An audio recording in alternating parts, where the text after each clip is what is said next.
when you play board games or card games around a table with friends. You have all these interesting social dynamics like trust and betrayal and deception and all these things, the way the players are interacting and outthinking one another. And you don't really get that in online video games. So how can we capture that? That led us to Werewolves Within, where you're villagers around a table and you're trying to figure out who the werewolves are, and you're sitting there.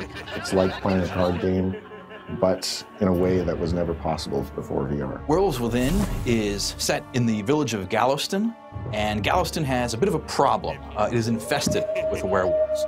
And so every night, the villagers get together to figure out who among them are these horrible werewolves acting with these vicious depredations, and they are trying to figure out who to condemn to their doom. There's things that VR replicates. For example, the whisper feature in our game, you could do that in real life, whisper to the person next to you. It really lets you bring that game table experience into VR, into this new technology. All of these social cues, these physical presence elements, these ambient movements that you make while you're at the table, reading your tells and your pantomimes and your giveaways, all of those translate almost perfectly into VR. And that was a perfect fit into the social deduction game that we eventually found ourselves making with Werewolves Within. Your friends have become other townsfolk villagers in this medieval village together, sitting around the table, seeing everybody's body language, talking to each other, playing these social deduction style games, and having a great time, whether you're around the world or next door. One of the features I really like to use in the game is the monologue feature, and most players stand up and they deliver a very heartfelt diatribe on why you shouldn't vote for them or why you should vote for this guy.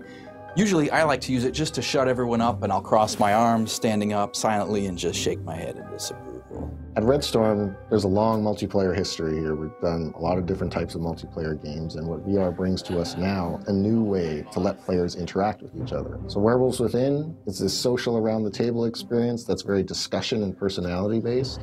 But we're working on things that give other types of player interaction in VR, and we have a lot of exciting ideas and expect a lot of great things to come out of here in the next few years.